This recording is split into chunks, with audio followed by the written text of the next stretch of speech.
Hey, I'm so excited today. I have Jessica Higdon with me. She has been so gracious to take time out of mothering, running a company, and everything else that the Higdons do to join us for this interview. Jessica, how are you doing this morning? I'm awesome, John. How are you? I'm doing great. I'm excited. I have some, as Eugene likes to say, I've got some Barbara Walters type questions for you. Um, But what I'd Awesome. like to do is first introduce you, because oftentimes I think when you have a personality like Ray's, that sometimes their spouse can be overshadowed, and that is definitely not the case with you. As I read the bio that your assistant sent me, because I don't really know you. I mean, I got to meet you on the show, but I was like really floored by how successful you had been even before you had met Ray. So I just want to read your bio real quick so people get a sense of who you are.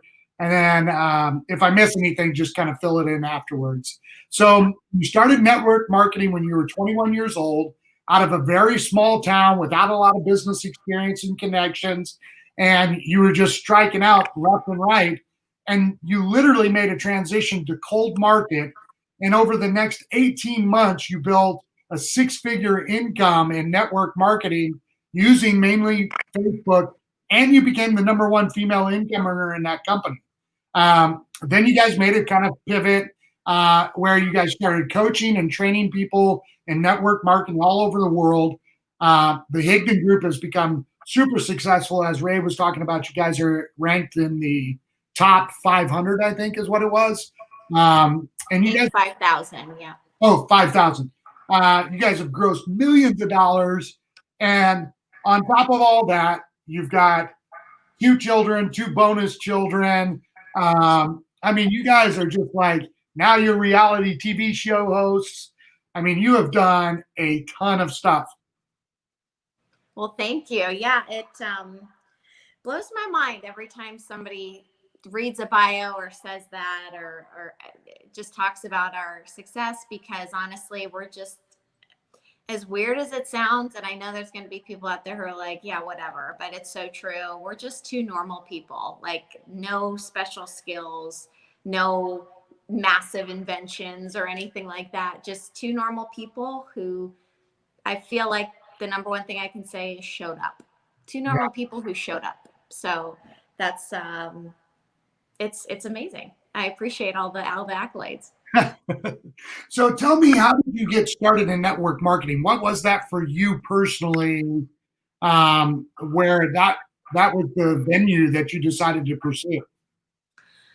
Well, for me, I was working, and I apologize for the echo. We're actually moving this week on top of all that other stuff you mentioned, so I don't have my normal setup here, but we make it work, right? Yeah. Um, so for me, I was working at a makeup counter full time, and I was also going to school full time. As I mentioned, I was young. And I was also doing part time wedding makeup on the side, doing weddings on the weekends, things like that. So about 90 to 100 hours of my week already was taken up by stuff that I was trying to make money with. And long story short, I realized that as I was going on interviews for the degree I was going to graduate with, which was marketing, as I was going on these interviews, I was going to make minimum wage pretty much. Maybe in 10 years I'd have the possibility of a raise, and the list goes on and on. And that just it sounded so depressing to me, and it kind of squashed my dreams. And I thought, what else could I make happen in the next 10 years? And I think that's a big distinction. I didn't say, hey, how can I make a bunch of money in the next 6 months? I literally thought to myself, in the next 10 years, where could I be if I focused on a different path instead of, just the traditional job market? And so network marketing fell into my lap. It was one of the options that I researched because I had some friends that were doing it. And I did know Ray at the time, and he was doing it, and we weren't together or anything, but I saw some people having success there.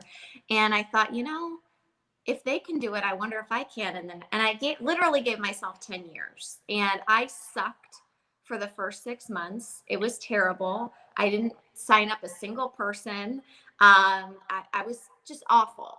And then I found out about this little thing called social media, and I was like, let me try this. And again, I sucked, but I got better. I honed in on my skills. I started training, I started learning, I started tweaking what I was doing, and came up with a simple system, and started recruiting, and eventually it started working, and it happened a lot faster than I thought it would. So I just didn't want the next decade of my life to be taken by somebody else's goals and dreams. Yeah. You know, it's really interesting to me. Ray shared this on one of the interviews. I can't remember if it was mine or one of the others, but you actually, you guys started dating or were together when real estate crashed for him. Is that right? Do I have that Yes. right? Yep. Yeah. And then, like, it was your income that supported everything while all hell broke loose in his life. Yes. Yeah. He tells that story much better than I do, because I don't ever like to be like, yeah, I supported his ass, right? Like, Sure, sure. that just sounds terrible. He was always a go-getter, always an amazing man. But yes, I did support Yeah. him while he was figuring things out, as he likes to Yeah, say. and I know from watching you guys on the show that that would never be your attitude. But the reason why I bring it up is because, and this isn't the way it's going to sound, but you didn't need Ray. You were already successful. So, I mean, here you are. How old were you at that point? You started at 21. 23, maybe. So you're 23 years old, making six figures, doing all this. I mean, that's incredible. That's amazing. Thank you. Thank you. I appreciate it. Yeah, a lot of that stems from my childhood too. I know you've been through some childhood stuff, and so have I. Not as extreme, but just when you go through some childhood stuff, it forces you to grow up a lot faster. And Yeah. so I'm grateful for it, and it's made me who I am today. So you guys both being very successful in network marketing decided to make this shift, leaving the field to become coaches. What was that like for you on your side? The team, so the network marketing team was my baby. So that was like the motherly nature in me being a woman. I was like, oh man, I put all this time and effort. I love this group. But we were split. Our focus was split. Our calling was really pulling us into more and more training, and it wasn't fair to them. And so it was hard. It was probably the hardest business decision we've ever had to make. But making it actually tripled our business that year. And so not only was it a business decision, but for me, it was like it wasn't fair to the team to split our time as much as we were. And so we had to make a decision. Are we going to go all in on this path, or are we going to go all in on this other path? And at the end of the day, we just felt like there's so many trainers out there who teach about making money online, building your business on social media, and they promote all these things like Airbnb and Amazon and eBay. They promote all these different things and ways you can make money, but they don't mention network marketing. And we just thought, if we can pull ourselves out of it, not only will people see, hey, this person isn't trying to recruit my people or take away my income, but also we can go above and beyond just the profession to pull people in and bring legitimacy to it and say, look how amazing it really is, because it truly is. It's just not highlighted nearly as enough as it should be. So for me, it was very hard, but sometimes in business, the number one way to growth is saying no to something else. Yeah. Not every time that way, but oftentimes it really is. It's so funny because so I was in the same company as Ray, but much later, I think 3 or 4 years later. Maybe not that much, but it was later. And I didn't really know who you guys were. But the two comments I got from two different companies after I left the one company was, hey, don't follow that guy and get your people attached to his training, because when he gets the itch and goes back into the industry, he's going to take your whole team. And I was like, well, why would he do that? Like, that doesn't even make any sense. And my second company was very similar to that kind of that mentality to watch out and you know, I didn't know any better, so I just was like, oh, okay. But after meeting you guys, I know that I mean you probably had to face quite a bit of that as you guys made this transition.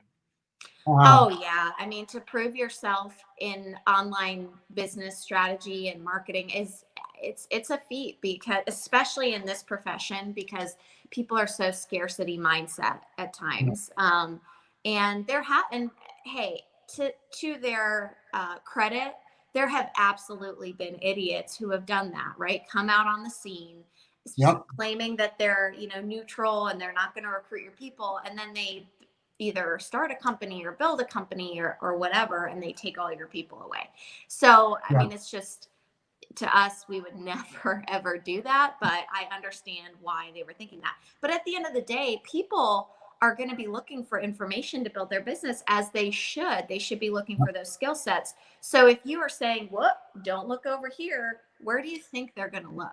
That's the Yeah. number one place they're going to look, is say, wait a minute, why are you telling me how to run my business? I'm an independent contractor. I'm looking for these skill sets. So they're going to look somewhere, and do your due diligence, but you might as well start focusing on, where's a trusted source that I can point my people to. If you don't have it within the company, where outside of the company can I go for a trusted source? And maybe it's within the company, that happens too. But to their credit, I have seen people do that, but we would never do that. I don't know what else to say about it. Yeah. So let's transition a little bit. I just kind of wanted to establish you as a businesswoman, super successful. You know, I found out now, I didn't know this going into the show, that you and Ray actually didn't see any of the contestant videos before you got started. Nope, we weren't allowed to. That is so cool. So as you guys are coming in, and now there's 2 day 1s, day 1 and then day 1 alpha. As you're coming into day 1 and day 1 alpha, you're looking around the room. What was going through your mind? Whew. Well, number one, what was going through my mind is, I'm looking around the room and I'm thinking, oh my gosh, I'm going to have to cut like 30 people. That's that's number one. Number two, I was thinking, what are these people acting like when we're not looking? And Yeah, so I was kind of just keeping an ear out, my eyes focused this way, keeping my ears open to, how are these people interacting with their peers? How are they acting with our staff? Are they treating our staff with respect? Like, so those are things. See, any skill can be trained. And you know this, I mean, doing what you've done in your life, right? You've yeah, trained for everything you've ever worked for.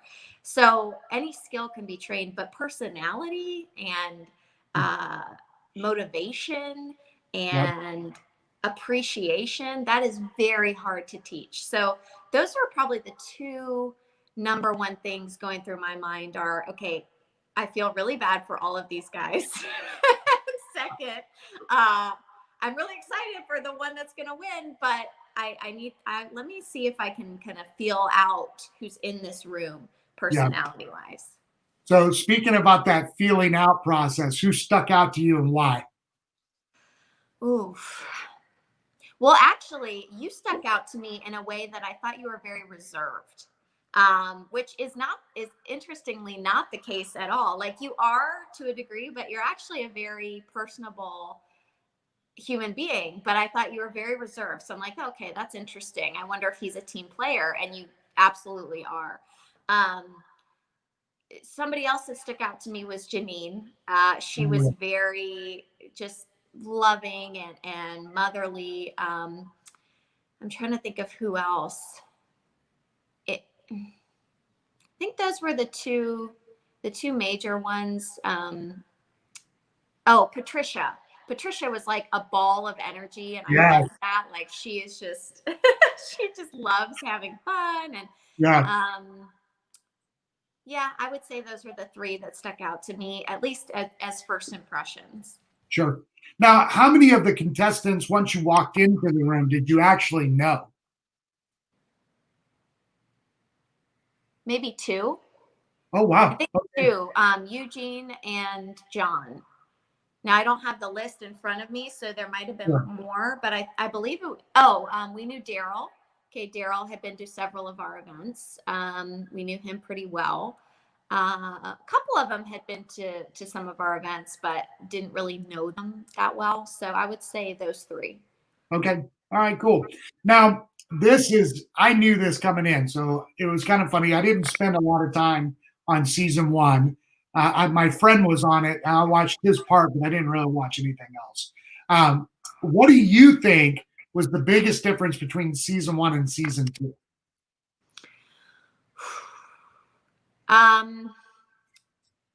Season one was, because it was our first season as well and our first rodeo at this, we were a little more lenient and a little more forgiving with the contestants, as weird as that sounds, as a whole. Okay. But as far as the interview process goes, I think season one's interviews were tougher because they were a lot longer.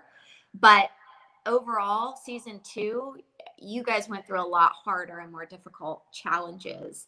And also, I think we had a little more fun on season two. There were some things that I won't give away, but there were some things that we definitely pulled out that were surprising, and we had a lot of fun. Yeah, I had a lot of fun. So I don't Awesome. know about season one, but I every day it was pretty fun for me. I'll So say too, I mean, the stories in season one were incredible. I think um, we got more detail on the stories in season two. And so I think there's a lot of people that have similar stories to maybe yours or other contestants on there that I feel like will have a little bit more impact because they got to hear more of those stories. sure, sure. So I'm going to talk.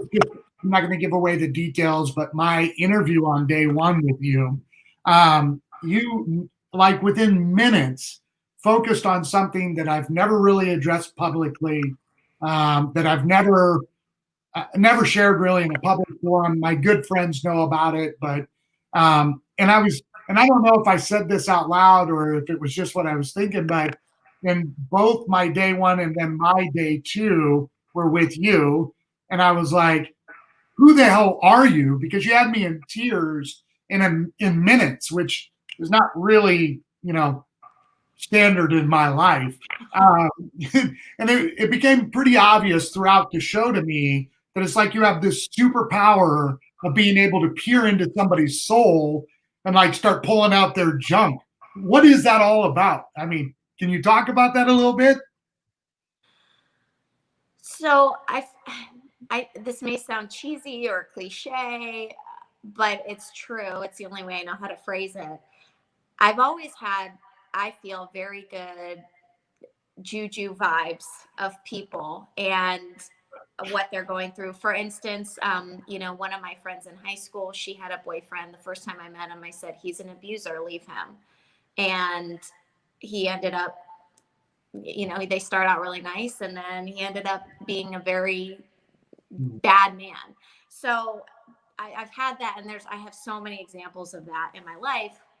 I think it's women's intuition as well. I mean, I think all women have something like that, but if you hone in on it, I've worked with, and I have to give a shout out to Hank from Two Market Media because he's really helped both Ray and I hone in on those coaching skills. I mean, he's trained people like Mel Robbins, Grant Cardone. He worked on The View for years and years and years. He worked for ABC television.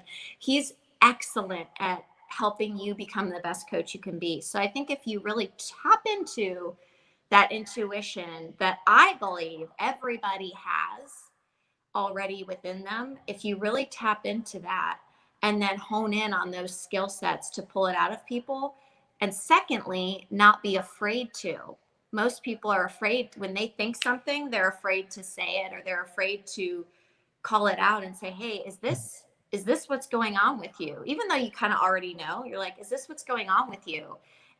And that's the only way you can really help someone, right? Sure. Is if you call it out. So I think the combination of those three things, tap into it. I really fully believe that everybody has some form of intuition, instinct. And if you just listen to that and aren't afraid to call it out in a respectful way, Mhm. people will have immediate change. Yeah. Yeah, I mean, and I watched it time after time after time on the show, and I was just like, "Dang, man!" Like, um, well, this kind of leads me into my next question, which I did not know on the show. I didn't know this until really I started interviewing everybody, and then started hearing back from everybody. They were all absolutely terrified of you. There were only a few people that weren't. And then I started talking to people from season one, and I was asking them just, through Facebook and stuff like that, hey, what was the worst thing for you on season one? And they're like, oh my God, Jessica. What is it that everybody is so terrified about you? I mean, what do you think that's about? Ray laughed about it. I asked him, and you guys have a really good synergy of how you bounce off each other. But what do you think it is that causes? I mean, they've never spent time with you, like got to know you personally, but I don't know. It just seemed very odd to me. You know, um, when we're in that room, you have only, and I'm sure Ray maybe said the same thing, but you only have like 20 minutes to help Yeah, someone create a major breakthrough.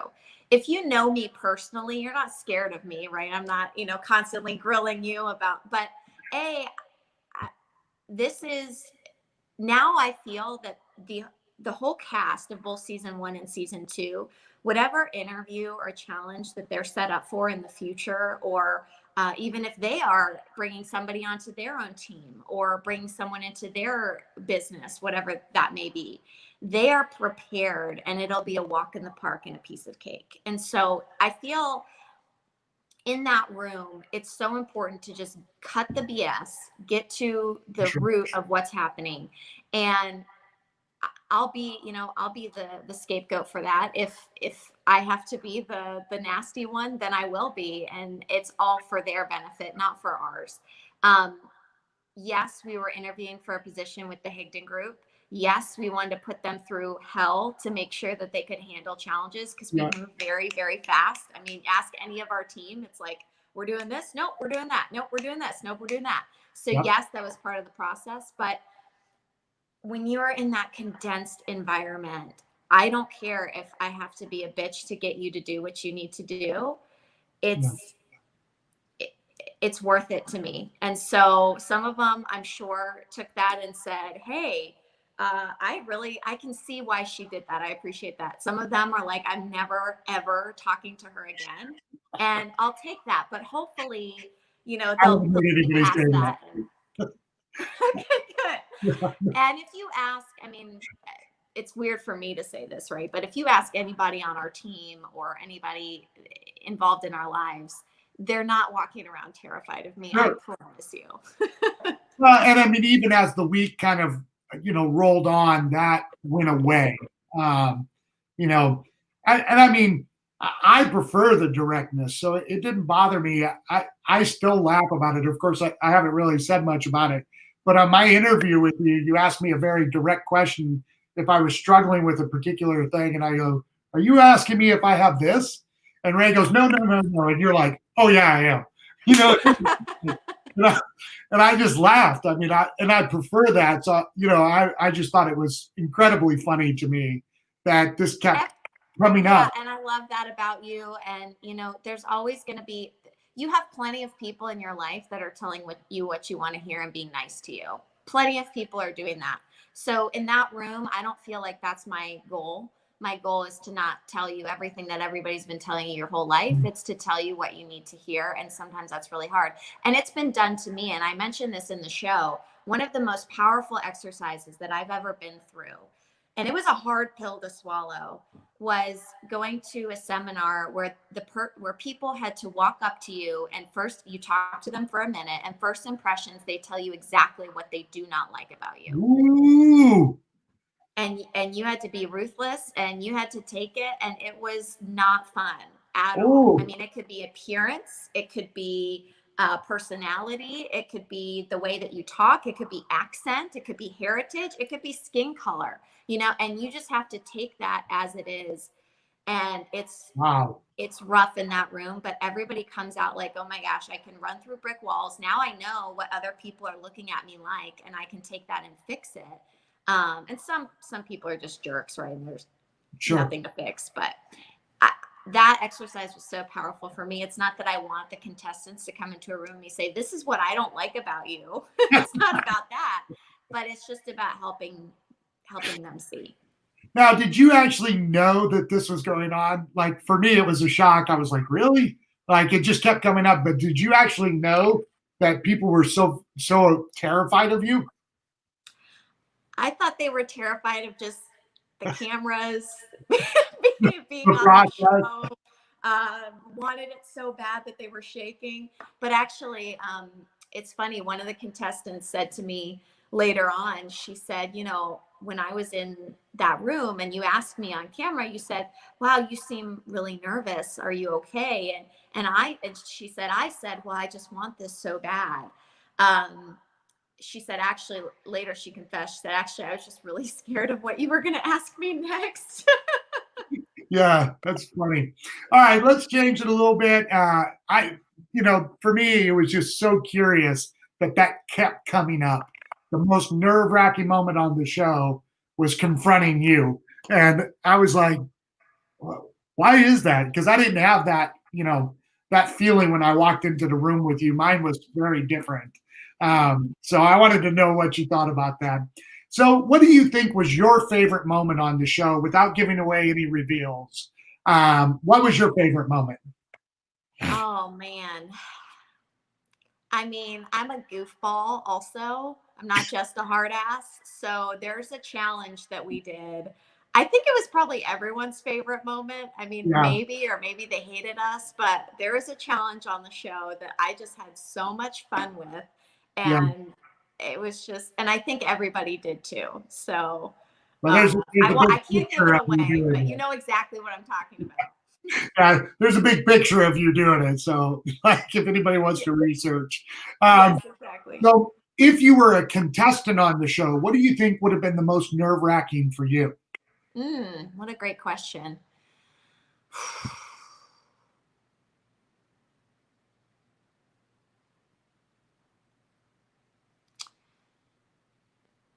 I think the most nerve wracking for me would have been the goal setting session. Um, and I'll tell you why, because my goals personally, and I don't mean this for the company, but my goals personally are changing all of the time. And so to nail it down to one specific thing would have been a real challenge for me. And two, to have those specifics right then and there. Um, that challenge was designed to make you think differently about goals, which is so powerful. But to have those specifics right then and there, I mean, it was really kind of a setup because most people, myself included, like I have specifics for a goal that I have 6 months down the road or a year down the road, not Yeah, like within 30 days. So I think that would have been a real challenge for me to come up with those numbers right then and there. yeah, that was pretty hard. I'm actually a lot like you in that I know where I'm going. I have very developed goals, and I struggled on that one. That one was a little rough on me. Uh, Mm-hmm. Not as rough as when we had to do the letter, but like it was still pretty rough. So Oh uh, yeah, that probably would have been number two. I think that's just hard for everybody. yeah, that was. So episode one just released. We have two coming out on Thursday. What were your thoughts about episode one? Were you guys happy with it? Did it accomplish what you wanted? I loved it. I thought the two market media team and the Yeah, producers, they did such a phenomenal job. I do sometimes I watch myself on camera and I kind of cringe, like, oh wow, that came out really hard. But again, I feel like people appreciate it. If they don't, I apologize. But other than it's hard for me with any video, not just this one. It's hard for me to watch myself. I think a lot of people feel that way. So, yeah, but I feel like they did a phenomenal job. I think the stories were incredible. All of the contestants did such a great job. They were such troopers, and everybody was. It just looked like everybody was having fun and learning at the same time. So. yeah. So, episode 2 releases this week, and then we're doing one episode a week all the way up until Rank Makers Live. And I'm assuming, so maybe this isn't true, but I assume you and Ray have now seen the scope of the entire show. Yep. So what moment are you most looking forward to them releasing?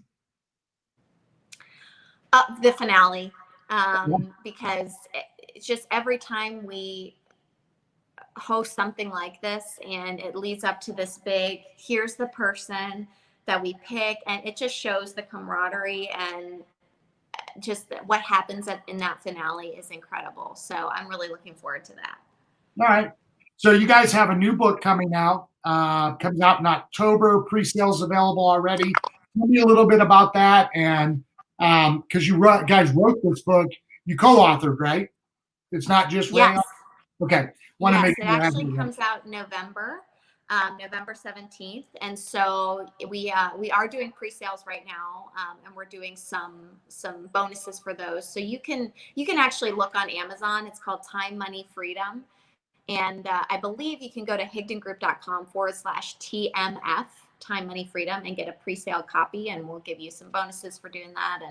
But it releases November 17th, and we're really excited about it because it's, as I mentioned before, the reason that we went more training and coaching, one of the biggest reasons was to bring legitimacy to network marketing. And so this book is not network marketing specific at all. It's a mainstream book for anybody who is just sick and tired of where they are in life, wants more control, and at the same time more freedom with their finances. And it's being published by Hay House, which is exciting. And in there, we mention how amazing network marketing is as an option. So people can use it as a tool. They can use it as something, hey, read this. I think you'll really enjoy it. And we talk about our stories in there and the struggles that we've had to be where we are. And the biggest thing around it, which is actually similar to the show, is you don't have to have some type of invention. You don't have to have major capital. You don't have to have some fancy skill. You don't have to come from money. You can become whatever you want to become, like we did, just by showing up in a certain way and doing some simple daily habits. So it's all about that, and we're excited. All right, good. Last question. Have you personally found it hard to balance out, being a mother, being a superstar business person, and the way that you and Ray's relationship works, how you guys really bounce off each other? Have you found that to be a difficult challenge to be able to juggle all those roles? That was a question that one of the people asked me to ask you. It's such a good question. I'm glad you did. Yeah, it's a constant battle. It is a never-ending battle. Now, granted, we have lots of help, so I'm very grateful for that. But when we have help, I feel guilty I'm not with the kids. When I'm not with the kids, I feel guilty sometimes that I'm not with the business. But at the end of the day, if you, and this is going to sound funny, but if you eat right and you move your body and you take your supplements and you focus on quality time with your kids, those guilty feelings do tend to go away more often, and you feel like you have more time in the day. I know that sounds weird, but if you're in a fog and you're just doing a million things at once and you don't know what you're going to do next, and you're like, blah, blah, blah, and everything, you don't have goals in front of you, that's when I see people get overwhelmed. That's when I see people lose their balance. If you're clear and focused, okay, I do this, I do that, I do this, I get help for that, and you plan out your day and you spend focused quality time with your kids. That doesn't have to be 8 hours. It can be 30 minutes to an hour in the morning and 30 minutes to an hour at night. You will feel better. They will feel better. You'll be more productive in your day, in your business, and everything works out as it should. Now, Ray and I make sure that we have date nights. We make sure that we focus quality time with each other, because that's so important as well. And your kids are watching you in your relationships. They're watching, okay, how are they interacting? And so I fully believe that is just as important as all the other things too. So again, I'm not perfect. It is a constant battle, but I do believe that those are things that help each and every day, and just take it a day at a time. Yeah, great. All right, I'm going to go ahead and end, Jack, because I know you probably got a lot of stuff going on your day. I just want to thank you so much for taking time out of, your kids and business and everything with the reality show to come on and just share with my crowd. I really do appreciate it. Oh, absolutely. Thank you so much for having me on. And thanks for asking the tough questions. I appreciate it too. Yeah, just stick on for a couple more seconds. I'm going to end the broadcast and then we'll go from there. Okay.